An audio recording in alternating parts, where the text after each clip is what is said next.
Alors, aujourd'hui, je suis avec ma provençale favorite, Rose Gonfond. Bonjour, Rose. Bonjour André. Donc, on va raconter un peu ton histoire d'électrosensibilité. J'ai Mhm. apporté ici une petite montre détecteur que tu peux peut-être montrer en pesant sur le bouton au milieu, qui mesure oui, le gros bouton. Là? Ouais, Ah voilà. donc on voit que la lumière allume, on est dans le jaune. Et l'idéal, c'est d'avoir le vert clignotant que tu as dans ta chambre d'ailleurs. Oui, Mais c'est on vrai. a quand même du Wi-Fi dans la maison. Et Patrice disait vous avez déjà les câbles Ethernet partout dans la maison, c'est intéressant. Mm. Alors toi, comment est-ce que tu as découvert et quand que tu étais électro-hypersensible? Et avant, avais-tu des problèmes de santé? Alors, j'ai toujours été migraineuse en fait, avec des grosses crises de migraine qui ont débuté, je pense, après l'adolescence. Quand j'étais jeune femme, je devais avoir une vingtaine d'années. Et ces crises étaient très Tu peux me invalidantes. regarder moi dans mes yeux. Ouais, ces crises étaient très invalidantes. Et puis, dans le sens où ça pouvait durer 3 jours, où j'étais allongée dans le noir, enfin, comme la plupart des migraineux, ils connaissent ce genre de crise. Et c'était assez récurrent. À l'époque, je ne savais pas, je n'avais pas mis ça du tout sur l'électrosensibilité. Ensuite, il s'est trouvé que avec mon mari, on a eu la chance de pouvoir voyager l'été quand j'étais en vacances, etc. Et on allait aux États-Unis. Bon, bref, on voyageait régulièrement chaque année et j'étais amenée à prendre l'avion. Et là, ce qui s'est passé, c'est que c'était à chaque fois la même chose. Chaque fois que je faisais un voyage, que je prenais l'avion, que j'étais dans l'aéroport, j'étais malade, donc grosse migraine en arrivant, nausée, malade 3 jours, sans pouvoir rien faire, etc. Au début, j'ai mis ça sur le... En fait, je me disais, bah, t'es fragile, t'es sensible, tu supportes pas le décalage horaire, etc., etc. J'avais absolument pas pensé à l'électrosensibilité, sauf que chemin faisant, je me suis beaucoup intéressée sur l'énergétique. On a fait avec mon mari des, comment dire, des stages sur, c'est ça, l'énergétique, sur, enfin, disons que j'ai mieux compris comment fonctionner ou quel rapport je pouvais avoir avec mon environnement, etc., etc. Et cetera. Et je me suis rendu compte qu'effectivement, je commençais à, lorsque je me baladais, par exemple, de temps en temps, je sentais des pressions au niveau de la tête, etc. Et je me rendais compte que c'était souvent lorsqu'il pouvait y avoir une antenne pas très loin ou lorsque j'étais dans des grandes villes, ce genre de choses. Et je me suis rendu compte effectivement que j'étais beaucoup mieux lorsque j'étais en campagne ou même en pleine nature. Donc là, j'ai commencé à me dire, bah, il se passe peut-être quelque chose par rapport à effectivement les problèmes d'électrosensibilité. À vrai dire, j'ai jamais trop cherché à faire quelque chose de ce point de vue-là.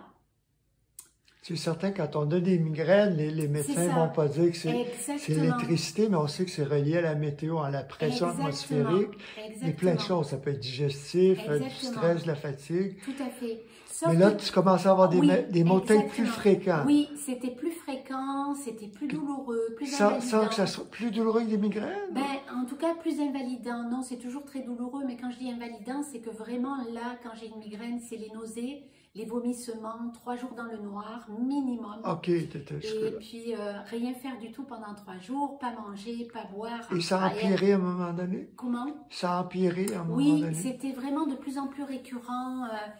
Même ma fille, d'ailleurs, s'est inquiétée pour moi. Elle m'a dit, maman, tu devrais aller faire un scanner ou voir par imagerie médicale au niveau du cerveau. J'étais pas inquiète de ce côté-là. Je sentais, pour moi, c'était autre chose. Bon, bref, ça s'est pas passé comme ça. Mais je ne me souviens pas, à vrai dire, quand il y a eu le déclic et quand je me suis aperçue que c'était vraiment lié souvent, très souvent, pas tout le temps, hein, comme tu dis, des fois les migraines, elles ont d'autres origines. Hein. Chez moi, il y avait plusieurs origines, mais quand même, à chaque fois, comme à chaque fois que je voyageais, j'étais malade, là, je me suis dit, il y a quelque chose. Il y a vraiment quelque chose. Et d'ailleurs, j'essayais d'être de plus en plus consciente au fur et à mesure que je m'approchais de l'aéroport. Je sentais que là, ça commençait à bouillonner là-haut et puis après, ben, il y avait des migraines, donc je prenais toujours des cachets avec moi. J'ai appris à avoir des petits objets sur moi, comme il existe maintenant pour se protéger, qui m'ont bien accompagnée. Il y a eu les EM, il y a eu pas mal de choses que j'utilisais pour faire une espèce de petits nuages là autour de moi qui me permettent de pouvoir quand même voyager. Donc j'en étais quand même pas à un stade où je ne pouvais pas voyager, mais j'étais malade à chaque fois. Juste pour expliquer, c'est quoi les EM, les bénéfiques, les bactéries bénéfiques, ça veut dire quoi, EM encore? Alors, EM, c'est... Effective Microorganism. C'est ça, c'est ça. Et ça, c'est donc dans de la céramique, et il y a eu des études, point de vue, rayons X, que ça protégeait contre les rayonnements non ionisants, cette céramique-là. Oui, au niveau céramique et même au niveau... on n'explique pas trop, en tout cas, comment on pourrait expliquer ça. Parce que là, ce dont je parle, c'était des solutions de micro-organismes efficaces que je me mettais en pulvérisation sur le corps assez régulièrement pour sortir. Et ça crée comme une espèce de champ bienfaisant, harmonisant, etc. On peut dire ça comme ça. Et du coup, ben, je me sentais bien. Mais je ne savais pas, encore une fois, en ce qui me concerne, c'est tellement beau la vie de voir comment les choses se sont placées de manière assez intuitive, avec des évidences, j'allais vraiment au ressenti. J'allais vraiment au ressenti, je me rendais compte que j'étais mieux là, j'étais mieux avec les EM, je faisais attention où j'allais, sauf naturellement quand j'avais pas le choix de prendre l'avion. Dans ces cas-là, je savais que j'allais être malade. C'est clair qu'il y a des radars dans les aéroports, le Wi-Fi et des milliers de personnes qui ont un cellulaire allumé. Énormément. Et puis dans l'avion, ça fait un peu comme une cage de Faraday.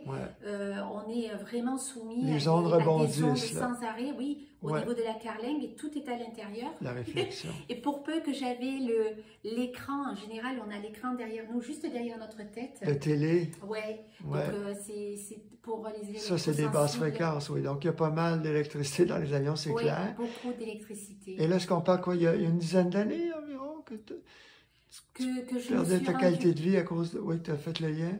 J'ai fait le lien, peut-être. J'ai pas trop le souvenir. Mais en tout cas, là, c'est très, très récemment que... En fait, bon, la bonne nouvelle, c'est que... Aujourd'hui, tu passes pas 3 jours avec des migraines sur le dos? Non, c'est la bonne nouvelle. Okay. C'est la bonne nouvelle et c'est important de le dire parce que je crois qu'il y a de plus en plus de personnes électrosensibles. Alors, naturellement, il y a des personnes qui étaient plus atteintes que moi et qui le sont encore. Mais la bonne nouvelle, c'est qu'on peut s'en sortir. Moi, j'en suis persuadée. La preuve, c'est qu'aujourd'hui, je peux prendre l'avion sans être malade du tout. Il y a vraiment eu un avant et un après. J'aimerais commenter là-dessus parce que c'est important que les gens sachent que, par exemple, le professeur Bellepomme, qui est un oncologue, qui travaille beaucoup avec les personnes hypersensibles aux produits chimiques depuis les années 90 et électromagnétiques depuis les années 2000, lui dit quand les premiers symptômes apparaissent, il faut agir en réduisant son exposition et en faisant d'autres choses pour renforcer le système nerveux immunitaire. Parce que si on attend... il parle de la triade, je me souviens pas, il faudrait que je la retrouve, là, je la mettrai avec la vidéo. Certains des symptômes, comme les gros problèmes de sommeil et tout ça, frôler les dépressions, l'anxiété, je me souviens pas. Donc, les premiers symptômes comme de maux de tête, il faut agir, sinon on risque de tomber dans les cas les plus graves qui ne peuvent pas être guéris. Mais je pense que c'est au moins 80% des gens, si on agit tout de suite, on peut s'en remettre de l'électrosensibilité. Mais j'ai quand même aussi une foi absolue dans le aujourd'hui, peut-être que je ne parlais pas comme ça avant, une foi absolue en des ressources puissantes d'auto-guérison du corps, mais vraiment du moment que l'on fait ce qu'il faut pour prendre soin de ce corps et voir ce qui ne va pas et voir ce qu'on peut faire et ce qu'on peut mettre en place pour aller mieux. Voilà, il y a quand même une question de responsabilité individuelle dans cette guérison-là. Mais après, je dirais que la biologie du corps est faite pour retrouver l'équilibre une fois qu'on a trouvé qu'est-ce qui nous faisait du bien. Pour moi, c'est ça, je m'en rends compte aujourd'hui. C'est pour ça que je dis que c'est possible de guérir même de l'électrosensibilité. Alors toi, ça a été quoi ton chemin de guérison? Alors, mon chemin de guérison, finalement, il est assez simple. Bon, après, il y a quand même beaucoup de choses dans ma vie, à mon avis, qui comptent. Je dirais le contexte, c'est-à-dire, je suis quelqu'un qui a pratiqué beaucoup la méditation. Il y a plein de choses qui comptent. Mais là, on va aller directement sur le côté biologique. Il s'est trouvé qu'à un moment donné, j'ai eu l'élan, parce que c'est vraiment un élan, de faire une grosse cure de zéolite en poudre. Alors, voilà. Z2O, LITE, c'est un minéral Oui, volcanique. c'est un minéral qui est extrait. Alors, en ce qui me concerne, c'est une zéolite. Alors, bon, ce que je vais dire là, c'est que ce que je partage ici, je le partage parce que c'est un témoignage parmi d'autres. Mais l'idée, c'est que ce que je partage ici, ça tient à moi. Hein, je ne veux pas encourager les personnes à faire quoi que ce soit. Mais je partage vraiment ce qui a fonctionné pour moi. Donc la zéolite, c'est un minéral qu'on trouve, je ne sais pas exactement où. Certains trouvent que ça ressemble un peu à de l'argile, mais ce n'est pas de l'argile. C'est vraiment un minéral, une poudre qui pourrait ressembler à de l'argile. La zéolite que j'ai utilisée, c'est une zéolite qu'on trouve en Europe, dans les pays des Balkans. C'est une zéolite qui est très particulière, très fine et utilisée, un médecin l'a utilisée, donc qui peut être utilisée à un niveau médical, un médecin dans les Balkans justement, je ne sais plus quel pays exactement. Donc j'encourage vraiment les personnes qui écoutent ce reportage, si elles utilisent de la zéolite en poudre, de vraiment vérifier l'origine et la possibilité de l'absorber, parce qu'il faut savoir qu'il existe des zéolites que le corps ne peut pas absorber, qui sont faites juste pour mettre dans la terre, parce que ça a des propriétés, je ne sais pas exactement, mais qu'on peut utiliser par exemple pour le jardinage, me semble-t-il. Donc, être très vigilant. La zéolite dont je parle, c'est une zéolite qui est faite pour être absorbée par l'être humain, en tout cas en Europe, c'est comme ça. Donc, j'ai trouvé ce produit-là. Quel est son effet sur le corps? Ah ben, l'effet sur le corps, c'est que c'est un puissant détoxifiant. Et c'est vrai qu'en parallèle, j'avais envie de me détoxifier des métaux lourds. Parce que je me suis rendu compte, il y a eu des lectures, etc. Je me suis rendu compte que, sans aucun doute, que j'avais des métaux lourds dans le corps. Aujourd'hui, je sais qu'on en a tous. Oui, à divers degrés. À divers degrés, mais quand bien même qu'on en a tous, et à mon avis, ça ne tient qu'à moi, mais on minimise beaucoup trop le fait qu'on ait des métaux lourds, parce que pour moi, se débarrasser des métaux lourds, ça serait peut-être une des solutions vraiment hyper efficaces pour se débarrasser de beaucoup de maladies. Oui, parce que c'est neurotoxique. Complètement. Et plus le corps est petit, plus la concentration proportionnellement est élevée. Exactement. Donc voilà, j'ai eu à un moment donné cette envie de me détoxifier. Il n'y avait pas forcément les migraines, etc. où je n'avais pas pensé à l'électrosensibilité. Hein, c'était plutôt pour détoxifier mon corps. Et j'ai commencé par 3 mois de cure de zéolite tous les jours. Quoi, une cuillère Oui, c'est ça, c'est à peu près une petite cuillère à café de poudre qu'on met le soir, qu'on mélange à de l'eau. Ça ressemble un peu à de l'argile. Il faut toujours la prendre très loin de tout ce qu'on prend en médicaments ou en suppléments alimentaires, etc. Parce que c'est comme l'argile et ça va quand même absorber beaucoup de choses, donc on la prend plutôt au coucher. Il faut compter 6 heures minimum entre la prise, oui, de vitamines, de super aliments. Ok, pas d'un repas, mais de suppléments vitamines. Voilà. Pas du repas, mais plutôt par rapport aux médicaments, il faut être vigilant. Donc j'ai fait ça pendant 3 mois. Au début, j'étais partie sur 1 mois et puis je sentais que j'allais bien, que c'était agréable et confortable à prendre. Je crois vraiment, encore une fois, à ce que me montre le corps. Et du coup, j'étais très vigilante et je voyais que, allez, je continuais, ça a duré 3 mois. Donc, j'ai fait cette cure de 3 mois. Déjà, j'ai vu des effets sur mes migraines, notamment en me baladant en ville, etc., où je voyais que j'étais beaucoup moins embêtée, moins de lourdeur, moins de céphalée, moins de migraines, etc., etc. Et ce qui s'est passé, c'est que j'ai rencontré aussi Medical Medium sur mon chemin et je me suis intéressée à la cure de jus de céleri. Et donc, j'ai fait mes 3 mois de zéolite et j'ai commencé ma cure de jus de céleri. Incroyable aussi. Certifié bio? Ah oui, certifié bio, c'est beaucoup mieux.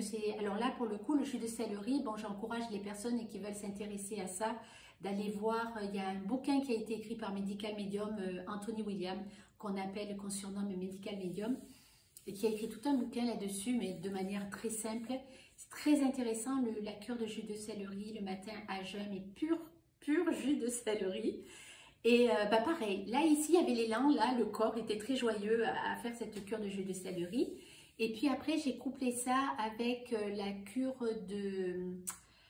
je prenais, comment on appelle ça, un smoothie détox métaux lourds, d'après une recette de Medical Medium, et je suppose qu'il y a d'autres recettes, etc. Bref. Qui avait quoi par exemple? C'est des fruits? Ouais, c'est des fruits, tu trouves des myrtilles sauvages, il y a dans ce Myrtilles sauvages, les bleuets pour un bon québécois. C'est ça. Les petits, hein, c'est tout petit, c'est rouge foncé, à pas confondre avec les gros bleuets. Voilà, Ouais. c'est vraiment les petits bleuets sauvages. Rougeâtre, ouais. Ouais, très rougeâtre, très foncé. Donc il y a ça, il y a de la banane, de la spiruline, un petit peu de... comment on appelle ça, des algues, de la dulce d'Atlantique qu'on trouve au Québec. Oui, le goémon. Dulce, c'est le mot anglais. Ok, donc, ok, ok, dulce, ok. c'est le goémon. Ok, Ouais. voilà, on en La Gaspésie. Ah ben ouais. voilà, c'est ça, vous en avez en Gaspésie, de la très bonne aussi. Ouais. Donc de cette algue-là, donc spiruline, de la coriandre aussi, si on en a, c'est merveilleux. Toujours Et, bio. Ouais, tout ça. J'ai dit la banane pour le goût, on mixe tout ça. Okay. Il y a les recettes, on les trouve facilement, la recette dans un bouquin là, de Medical Medium. Donc j'ai fait ça aussi pendant plusieurs mois. Et en fait, ce qui s'est passé, c'est que, au bout d'un moment, il m'a fallu rentrer en France ou aller au Québec. Je ne me souviens plus dans quel sens c'était, parce qu'on se partage avec mon mari entre la France et le Québec. Et là, plus malade du tout. Mais alors, plus malade du tout. Ouais. Ça a été, au début, je me disais, alors, qu'est-ce que tu as fait? Qu'est-ce que tu as pris? J'essayais de voir si j'avais pris quelque chose avant, etc. Mais force était de constater que je n'avais plus de migraine comme j'avais avant, que je pouvais me balader dans les villes sans être embêtée, que je pouvais être même à côté d'une antenne. Alors je peux ressentir les effets, naturellement je ne vais pas faire exprès d'être à côté d'une antenne, mais parfois on se trouve dans une ville, à un restaurant où on va voir des amis, on se trouve à côté. Et là j'étais plus gênée, enfin disons que ça ne me déclenchait pas des problématiques vraiment difficiles à supporter.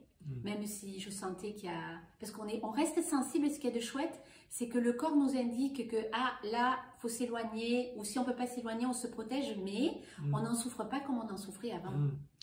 As-tu encore des migraines aujourd'hui? Alors aujourd'hui, c'est rarissime. Si j'ai des migraines, ce sera plutôt, et là je les décèle de suite, si j'ai mal dormi, ou à cause du fait que je mange trop de chocolat. Ouais. Mais donc je reste, on va dire, j'ai peut-être un caractère un peu migraineux, mais honnêtement aujourd'hui j'en ai quasiment plus, vraiment plus. Ouais. Wow.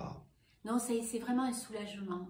Je comprends, parce que tu n'as pas été assez assommé par ça pour tomber dans la peur, l'inquiétude grave. Oui. Hein? C'est ça qui est difficile, c'est une spirale descendante quand toi, tu ne te sentais pas menacé par la société, tu arrivais à sortir même si... Oui, j'arrivais à sortir, mais j'avoue que c'est quand ma fille a commencé à me dire, maman, quand même, il faudrait faire des examens, parce qu'elle me voyait quand même souvent malade. Hein. Et c'est vrai que, après, j'oublie un peu, mais j'étais quand même très, très souvent pas bien, malade, couchée, nauséeuse, sans manger. Même si vous ne vivez pas dans une grande ville, dans le multilogement où il y a plein de Wi-Fi, ça te permettait quand même de récupérer des Oui, tout à fait. Mais non, ça a été un joli chemin et aujourd'hui, je remercie la vie. La vie, j'ai beaucoup foi maintenant en la vie parce que je vois qu'elle montre, pour peu qu'on soit très vigilant, qu'on remarque, qu'on regarde... qu'on soit attentif et conscient de son corps, de ses ressentis, et aussi qu'on aille vers ses propres, ses propres élans, ses propres essais, pas toujours essayer d'écouter les uns les autres. Là, je témoigne parce que voilà, c'était l'élan que tu m'as proposé de témoigner, mais je pense qu'il y a plusieurs, naturellement, il va y avoir d'autres possibilités de guérir ou d'être un peu moins électrosensible, j'en suis persuadée. Mais voilà, c'est un témoignage parmi d'autres. Oui, pour donner l'espoir aux gens qui en ont des cas plus graves, là, il y a Annie Hopper, qui est une Canadienne, Annie Hopper, H-O-P-P-E-R, qui a écrit un livre, il y a des DVD sur le réentraînement neuronal. Ah, Donc, pour oui, créer des nouvelles connexions. ok, Et puis en France, il faut que je retrouve le nom, une dame qui a même eu il y a eu un jugement en sa faveur. ok, Son handicap a été reconnu. ok.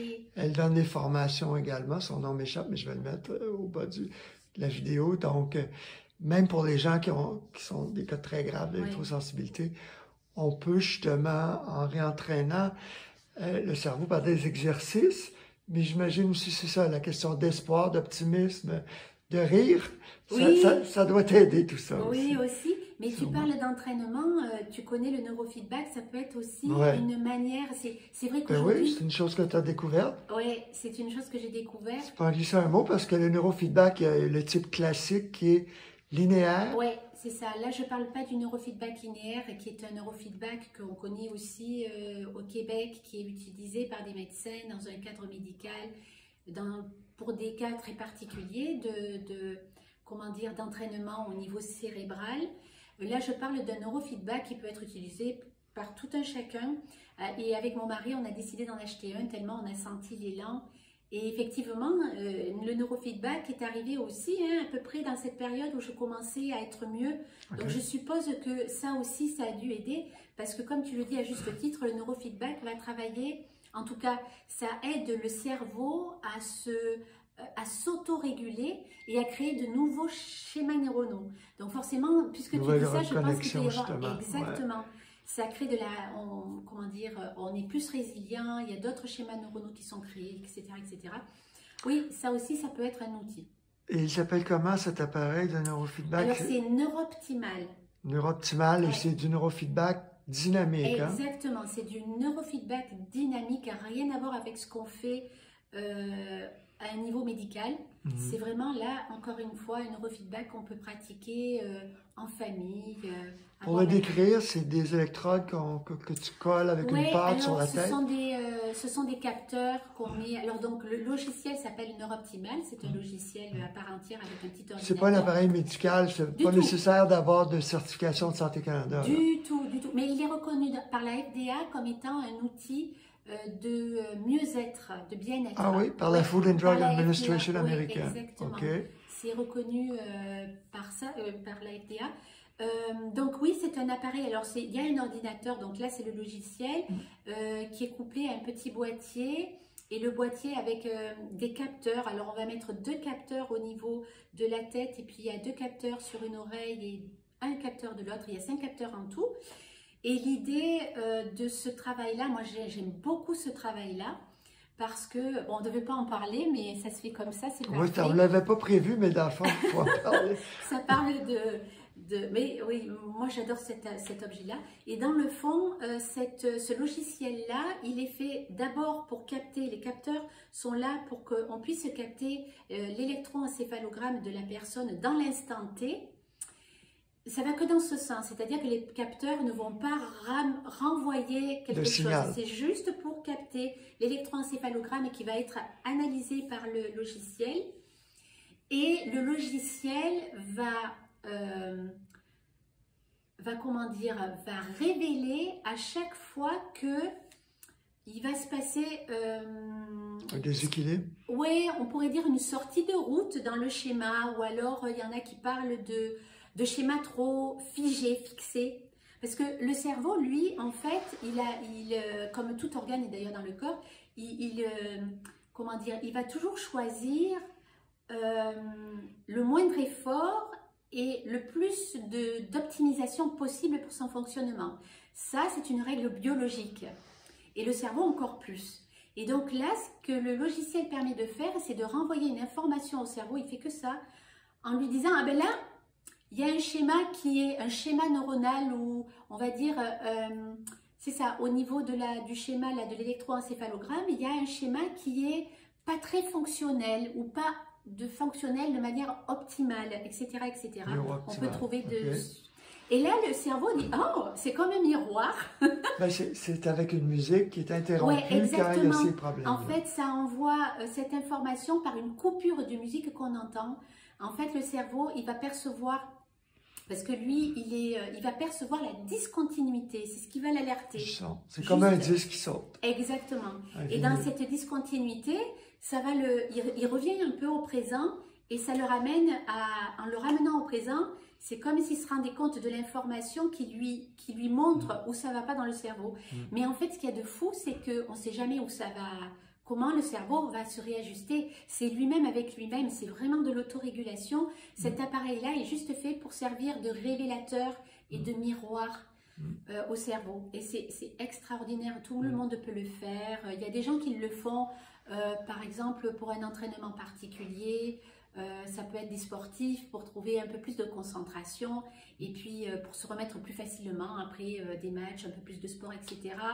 Elle parle du médecin, la vidéo que tu m'as envoyée, je vais la mettre aussi dans le texte. Ah oui, oui. Ça peut être, dans le cas, ce médecin dont tu parles, c'est un médecin qui a eu un grave accident, je ne me souviens plus exactement, mais il était quasiment paralysé. Et les médecins lui avaient dit qu'elle mettrait énormément de temps à retrouver ses facultés. Oui, elle est même la parole, hein, c'était le cerveau. Oui, même au niveau, je crois, de la parole. Je ne me souviens plus vraiment, mais c'était quand même... Ouais. Et donc, elle a fait du neurofeedback très régulièrement. Je crois qu'elle en faisait même 2 fois par jour de mémoire. Il faudra revoir la vidéo. Mais en tout cas, ça l'a aidé à retrouver son plein potentiel. Et les médecins étaient étonnés parce qu'elle s'est beaucoup mieux remise. Et en fait, de fait, ça aide. C'est vrai que ça aide aussi le système nerveux central à se détendre. Et cet appareil, c'est comme si... je ne sais plus comment expliquer ça, mais en gros, ça communique au cerveau. Le cerveau se voit, il va fonctionner d'une manière optimale, il va chercher à être dans son plein potentiel. Et ouais, ça peut vraiment aider les personnes à aller mieux. C'est pour ça que c'est conseillé dans une optique de mieux-être, de bien-être. Ouais, ben, moi je peux témoigner, je l'ai essayé chez vous à Saint-Sauveur quand vous êtes là. Puis j'étais très à l'écoute et sceptique, hein. J'ai rien eu de spectaculaire parce que j'allais très bien, mais quand même je me remettais de chirurgie pour le cancer de la prostate, donc peut-être un peu fragile, mais tout ce que je peux dire, c'est que j'ai été très en forme mentalement et physiquement. Je n'ai jamais joué au tennis comme ça de ma vie. Ah oui, 3 fois par semaine, dont 2 fois en simple où j'ai battu des super bons joueurs sans me blesser. Moi qui ai des troubles neuromusculo-squelettiques depuis l'adolescence, je crois que ça m'a aidé, en tout cas dans mon cas. Puis chaque personne, c'est différent. Exact. Hein? On peut rien garantir, évidemment. Du tout.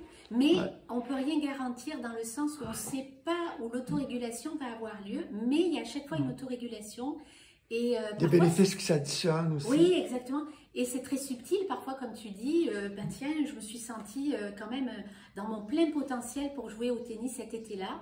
Ça optimise, comme voilà, ben, on se dit, peut-être que ça vient de là, peut-être pas, mais en tout cas... On ne peut pas faire de prétention médicale. Non, du tout. Ah non, c'est vraiment un outil de bien-être. C'est intéressant aussi pour les enfants, les personnes qui ont des problèmes d'attention, de concentration, les anxieux, ce genre de choses, les personnes qui, des fois, qui ont du mal à dormir. Alors, là encore, pour les personnes qui ont du mal à dormir, on ne peut pas savoir si ça va de suite jouer sur un meilleur endormissement ou un meilleur sommeil, mais il peut se passer autre chose à côté. C'est assez étonnant parce que c'est encore une fois, c'est le cerveau qui va décider pour lui-même ce qu'il veut réguler dans l'instant. Je trouve ça passionnant parce que on respecte vraiment le corps et on retrouve aussi cette confiance dans cette autorégulation qui est tout à fait naturelle. Le corps est fait pour se régénérer, c'est ça, il y a toujours des cellules qui meurent et qui naissent. Ouais. Exactement, ouais. Et je trouve que des fois, on a tendance à l'oublier aujourd'hui et de le retrouver, de l'expérimenter, là, cette autorégulation, de la voir, enfin, c'est quand même extraordinaire. On oublie toutes ces fonctions vitales que l'on a en nous et qui se produisent toutes seules, la digestion, la respiration. Quand les conditions sont optimales. Mais bien entendu. Et bah voilà, moi, c'est quelque chose qui me plaît bien. Merci beaucoup, Rosa. Je dois dire, c'est ça. C'est pas une business, mais là, tu aimes tellement la machine que tu commences à offrir les traitements à Saint-Sauveur. Oui. On peut donner ton courriel aux gens qui sont intéressés. Oui, pourquoi pas. C'était pas de site web. Hein? Pourquoi pas. Au début, pour dire la vérité, avec mon mari, on s'était dit quand on a acheté l'appareil, parce que c'était un coup de cœur, vraiment. Et on s'était dit, on va en faire bénéficier la famille et les amis, parce que c'était un peu l'idée. Donc en France, on était en France à ce moment-là. Puis c'est vrai que l'appareil maintenant nous suit au Québec, parce qu'on adore ça. Et ouais, c'est un bel appareil. Et puis là, je reçois de temps en temps, ici en France, quelques personnes. Là, on en a, enfin voilà, tu étais là, tu étais demandeur et on s'est dit, bah oui, pourquoi pas, tu vas l'essayer, etc. Donc oui, avec plaisir, s'il y a des personnes, ne serait-ce que pour avoir un entretien et puis pour leur expliquer un peu mieux si elles ont besoin d'avoir d'autres renseignements. Oui. Puis on va souhaiter à tous les migraineux et autres personnes qui cherchent à trouver un bel état de santé comme toi et le rire Oui, si oui, contagieux. oui, du fond de cœur, merci pour Merci, avoir pu Rose. témoigner. Merci beaucoup à toi. Bye bye. Bye.